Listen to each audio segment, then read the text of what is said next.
Eden Info, bienvenue à toutes et à tous.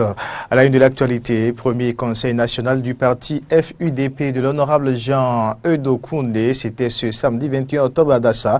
Le député a déclaré officiellement l'adhésion de sa formation politique au régime de la rupture. Le point dans cette édition.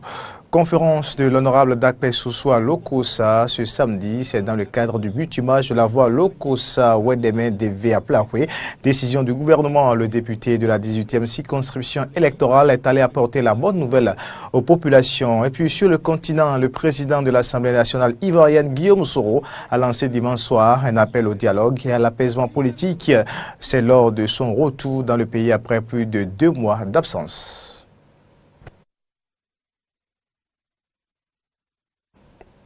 Encore une fois, bienvenue à toutes et à tous. Le parti politique dénommé Force Unie pour la démocratie et le progrès, FUDP, a organisé son premier conseil national ce samedi à Dassa, entouré des militantes et militants de son parti. L'honorable Jean-Eudes Okoundé a déclaré officiellement l'adhésion de sa formation politique au régime de la rupture. Les échanges au cours de ce premier conseil national ont porté sur le thème la réforme du système partisan face aux enjeux du développement. Antoinette Sagbo, Damien Pedro pour le reportage. C'est l'ère du soutien des différents partis politiques au régime de la rupture. Ce samedi 21 octobre 2017 à Dassazoumé, une autre formation politique de taille. Le parti Force Unie pour la démocratie et le progrès, FUDP, dont le président est l'honorable Jean-Eudes Okoundé, a rejoint la famille du nouveau départ. Une annonce rendue publique au cours du premier conseil national qui a connu la présence d'un collège d'autorités politiques, des sailles et notables, des têtes couronnées et plus de 600 délégués venus de différents départements du Bénin. Des députés du bloc de la majorité parlementaire ne sont pas restés en marge de cette manifestation. Ils ont soutenu leur collègue Okoundé pour son adhésion au programme d'action du gouvernement. Un politicien nourri de jalousie, il faut le chasser. Un politicien qui cherche le développement de son peuple, il faut le soutenir. Mais il y en a qui font la politique pour eux-mêmes. Dans ce cas, lorsqu'ils ont perdu le pouvoir, ils doivent détruire celui qui est au pouvoir. Quand nous on était là, on disait, mais le Bénin, c'est un boubou blanc auquel chacun aspire à porter. Si vous continuez de verser l'huile rouge sur le boubou blanc, à votre tour, le boubou sera sale. Aujourd'hui, nous devons pouvoir dire la même chose. Nous devons pouvoir dire la même chose et reconnaître que les leçons d'hier sont valables aujourd'hui. C'est pour ça,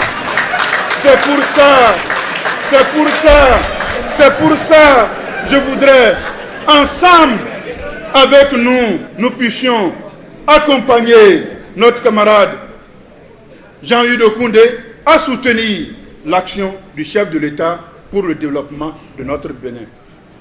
Il faut avoir de l'audace pour faire de la politique. Et si vous êtes ici aussi nombreux, c'est parce que vous êtes des hommes audacieux.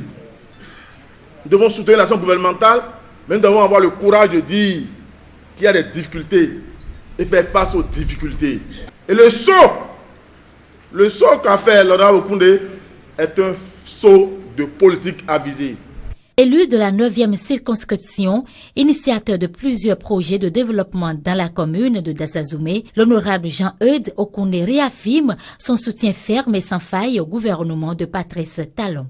Notre pays ne connaîtra son développement que lorsque toutes les filles et fils et tous ses fils comprendront et prendront conscience que seul le travail bien fait est susceptible de nous conduire vers un décollage économique et qu'aucune nation ne connaîtra le décollage dans l'oisiveté.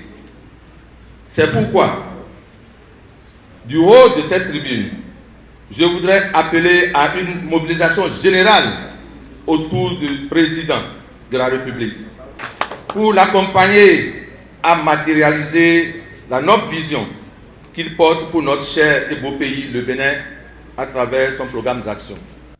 L'honorable Jean-Eudes Okoundé a ainsi entériné son départ définitif des forces Corée pour un Bénin émergent FCBE. Il compte désormais œuvrer ensemble avec ses sympathisants du FUDP pour l'aboutissement du PAG sur la terre hospitalière des 41 collines d'Assazoumé.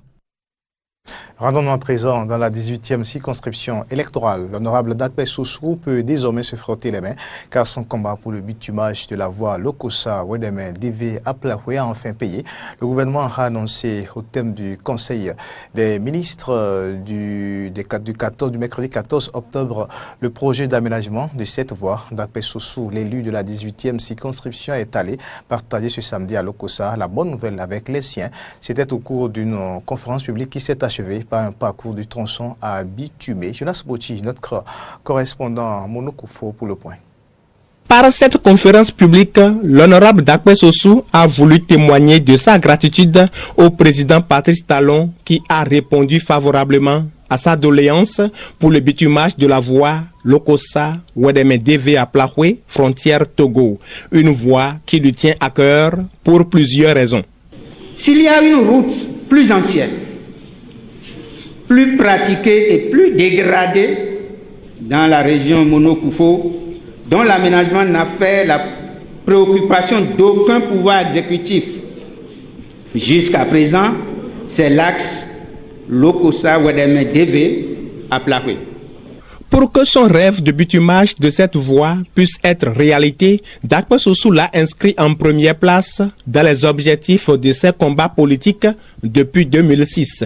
J'ai mené de toutes mes forces et sans relâche une lutte. J'ai tissé des alliances tactiques, collaboré étroitement avec des décideurs pour que le bitumage de ce tronçon traditionnel soit une réalité.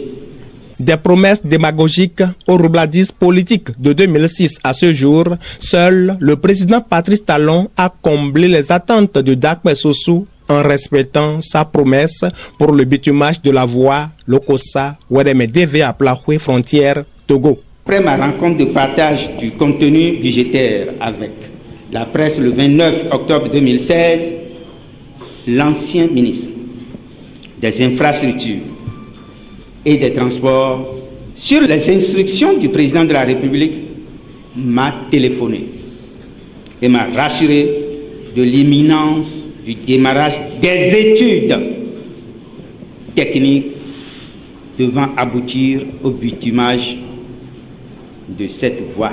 Tout en remerciant le président Patrice Talon pour son honnêteté et sa sincérité dans ses engagements politiques, Dakpe Soussou a souligné également le rôle joué dans ce combat par le jeune ministre des Finances qui, par sa compétence, a su trouver le financement qu'il faut à la réalisation du projet. Je peux avoir appelé le président Talon à retenir la voie, mais il faut un ministre pour aller chercher l'argent. Il se trouve que ce ministre qui doit aller chercher l'argent aussi habite sur cette voie, est né sur cette voie. Le jeune Wadaï, Romuald, pour qu'on ne rejette pas le dossier, a tout fait et il a trouvé un crédit à un taux moins de 7%. C'est ainsi que les députés ont ratifié à l'unanimité le 12 octobre dernier la loi d'autorisation de ratification de l'accord de financement de ce projet pour un montant de 25 milliards. Et donc, plus qu'un bitumage des 26 km et un élargissement à 10 mètres des 10 km du tronçon Aplahwe-Tong à la frontière du Togo, c'est aussi la construction de 8 modules de 3 classes avec bureaux et magasins, 11 276 mètres linéaires de clôture, sans oublier 4000 mètres carrés de pavage, des devantures d'écoles, marchés et centres de santé riverains de cette voie. Quoi de mieux pour faire associer à Dakpe Soussou le maire Casimir Soussou et l'honorable Pascal Essoun d'Aplahwe et bien d'autres acteurs politiques du Monokufo pour un remerciement au président Patrice Talon à travers cette conférence publique. www.ddtformation.com, un site web destiné à la formation des acteurs dans les domaines hôtellerie, restauration et tourisme, a été lancé ce vendredi par le ministre du Tourisme et de la Culture, Ange Nkoué, une première au Bénin qui permettra à toute personne où qu'elle soit d'acquérir des connaissances en ligne sanctionnées par une attestation. À la fin de la cérémonie de lancement ou de présentation de ce site dédié à la formation, quelques promoteurs hôteliers se sont prononcés au micro de Eden Télévision. Suivez plutôt. Une grande joie pour moi, cette formation que dont on vient de lancer le début, tout à l'heure même, est inédit. C'est inédit au Bénin.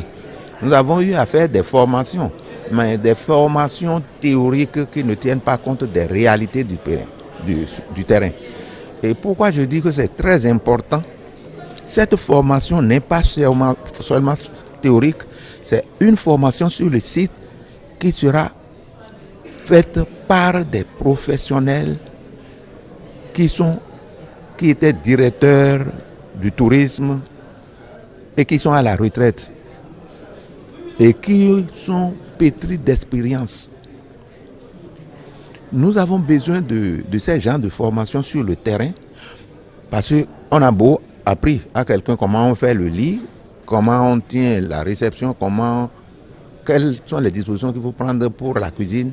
Mais quand on leur montre comment on fait la cuisine, hygiène, pratique sur le terrain, et quand on est à la réception, les dispositions à prendre pour la technique d'accueil, et que ça se fait concrètement, alors là, c'est plus intéressant pour nous. Parce que nous avons du personnel qui sont sortis avec des diplômes, et ces licences, master en hôtellerie-restauration, mais ce n'est pas encore ça. Parce qu'un client qui vient dans un hôtel, si l'hôtel là, avant de quitter son pays, vient, on sait que l'hôtel a 2 étoiles, quand il rentre dans l'hôtel, il ne trouve pas les prestations qui sont de 2 étoiles. Quand ils vont partir, ils ne reviendront plus. Vous voyez les livres où on écrit guide touristique et comme ça là. La place du Bénin, allez regarder. On met le service au Bénin est gentil. Quand un blanc te dit le service est gentil et qu'il ne dit pas que c'est professionnel, ça veut dire que ce n'est pas professionnel. Il n'ajoute pas ça, il dit que ce n'est pas professionnel. Le ministre nous réconforte de jour en jour parce que c'est pour la première fois qu'on a vu un ministre aussi dynamique et à l'écoute de nous qui sommes opérateurs privés.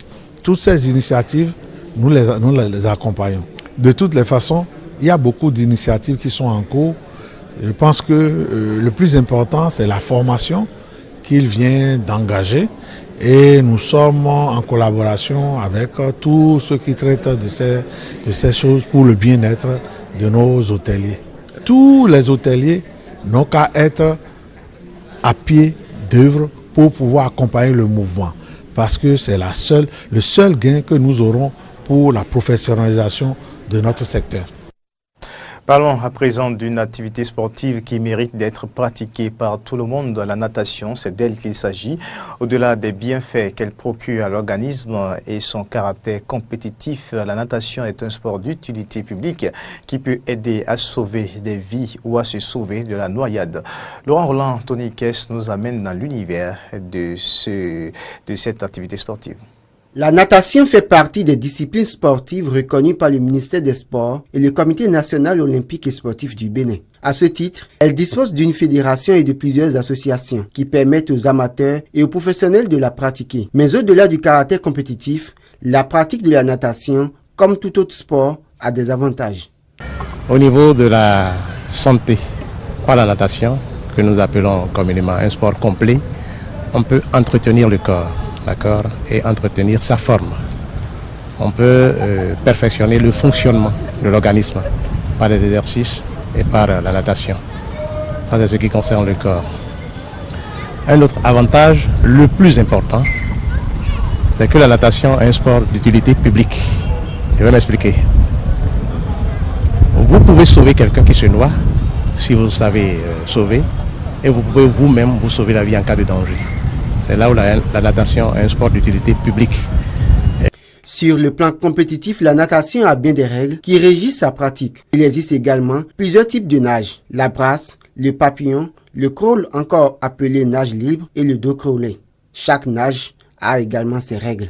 Mais qu'en est-il du niveau des nageurs béninois et quelles sont les performances actuelles? Au niveau national, nous avons de très bons nageurs, et qui font tout pour défendre au mieux les couleurs nationales au championnat de la sous-région, au championnat du monde et aux Jeux olympiques. Toujours est-il que nous nous battons On se bat pour évoluer. On a besoin de beaucoup de choses et nos autorités savent et font le meilleur d'eux-mêmes aussi pour que nous soyons au niveau auquel nous sommes actuellement. Le nageur le plus rapide du pays actuellement, sur les 50 mètres, c'est-à-dire de l'autre bord, ce bord-là, ici, est actuellement à 27 secondes 13. C'est ça la performance, la meilleure performance avec laquelle le Bénin participe aux Jeux Olympiques et aux championnats du monde, aux championnats d'Afrique. Et c'est le nageur que vous connaissez bien, Besson Jules, dont je suis l'entraîneur, qui a pu réaliser cela en Russie. Il allait très loin pour réaliser cela. Donc c'est quelqu'un qui a une très bonne volonté, avec les autres aussi, qui évoluent dans les autres associations. Ils sont tous animés d'une très bonne volonté, la volonté de réussir et de toujours faire mieux.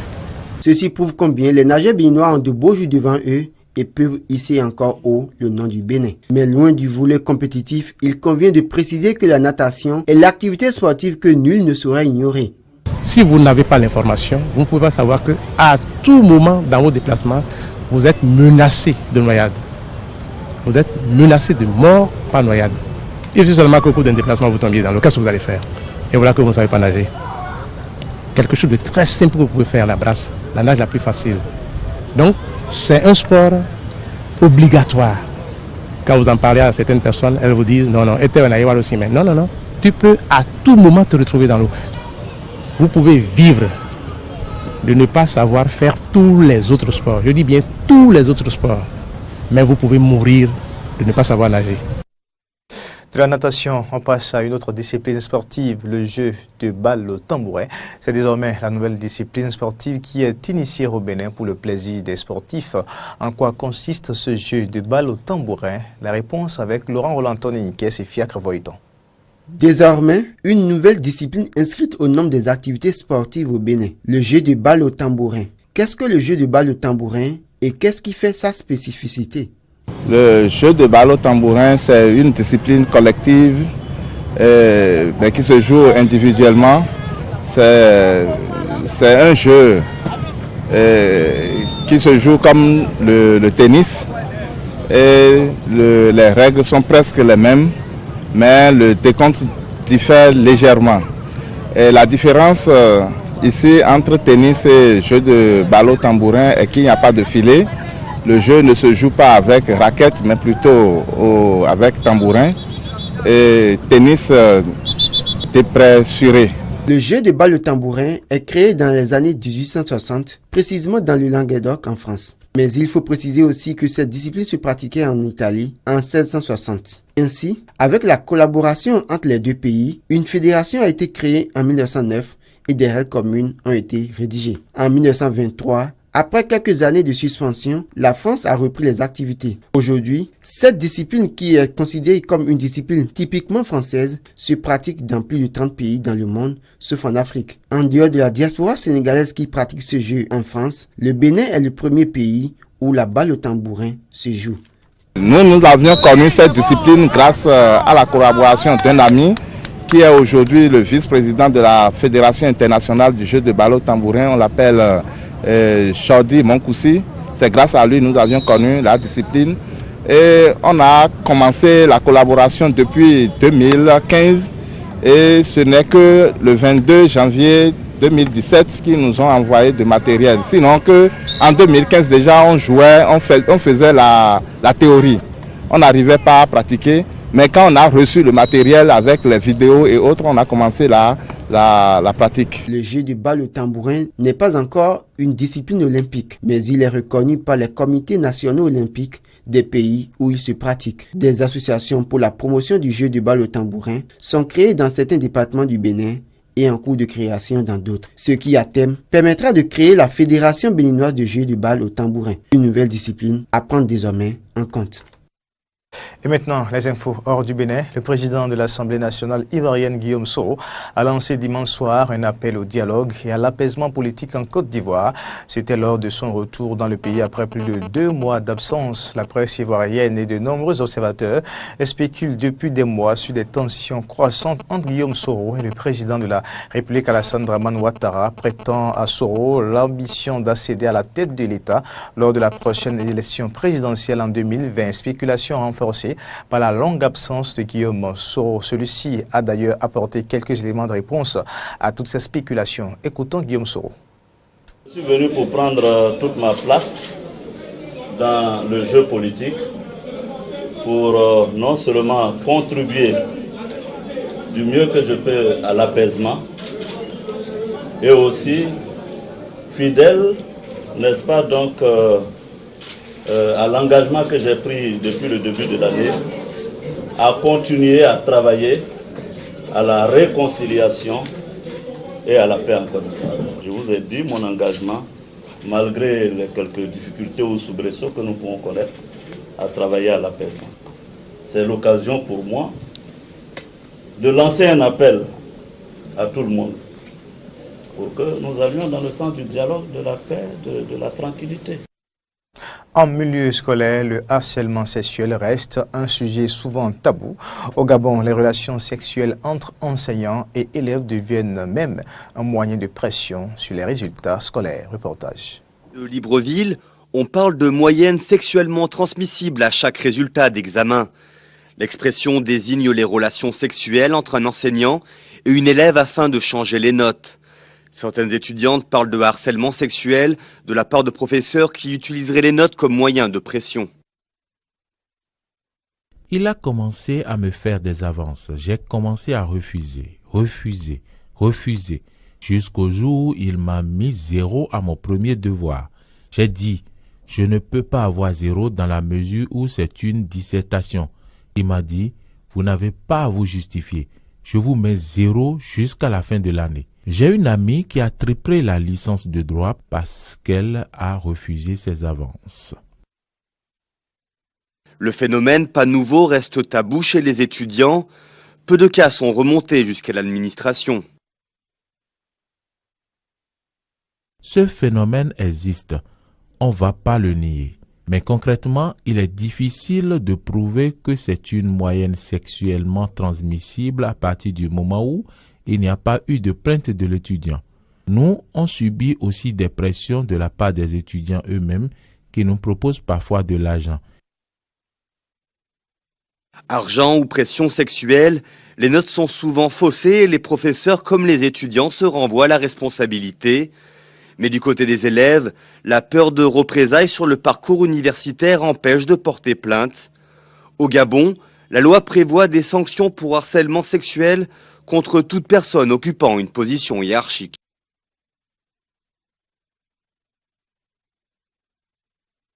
Destination Gambie pour parler du fléau de la mortalité maternelle. Karem Kalangele est morte en donnant la vie à des jumeaux, un drame encore fréquent en Gambie qui nourrit un débat de plus en plus pressant sur les lacunes de son système de santé. Reportage. L'anniversaire de Karen et Kelly Jr. aura à tout jamais un goût amer pour leur famille. Leur mère est morte en leur donnant la vie. Les jumeaux, nommés d'après leurs parents, vivent avec la tante de leur mère. Et leur père leur rend visite chaque jour. J'ai demandé si elle allait bien. Le médecin m'a tenu par le bras et m'a dit « Mon frère, je suis désolé, votre femme est morte. »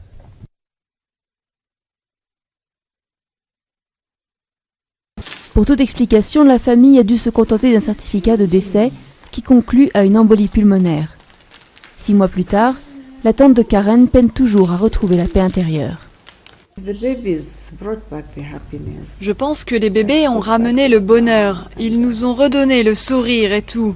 Mais je pleure toujours parce que la maman est la meilleure personne pour s'occuper de ses enfants. Les Nations Unies estimaient le taux de mortalité maternelle en Zambie à 224 mères décédées pour 100 000 naissances en 2015. Le pays a fait des progrès, mais il reste des obstacles, comme les croyances populaires ou l'état de ses infrastructures de transport et de santé. La première cause de décès est l'hémorragie ou le saignement. Et puis nous avons des problèmes liés à l'hypertension artérielle pendant la grossesse.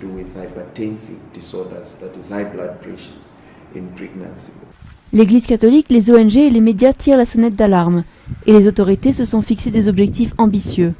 Mais pour beaucoup, la prise de conscience reste insuffisante. Et avant de boucler cette édition, 16 policiers égyptiens ont péri vendredi soir dans des affrontements avec des insurgés islamistes dans le désert occidental du sud-ouest du Caire, selon un bilan officiel. Des funérailles ont été organisées dans plusieurs provinces pour les victimes dont les cercueils étaient enveloppés dans des drapeaux égyptiens. Les funérailles des policiers avaient débuté samedi soir avec notamment un office religieux à la mosquée de la police au Caire. Le ministère de l'Intérieur a publié samedi soir un communiqué affirmant que 16 policiers avaient été tués, 13 autres blessés et l'un d'entre eux porté disparu et 15 combattants islamistes ont été tués ou blessés. Un peu plus tôt dans la journée, des sources sécuritaires et médicales avaient annoncé un bilan plus lourd, au moins 35 policiers et tués.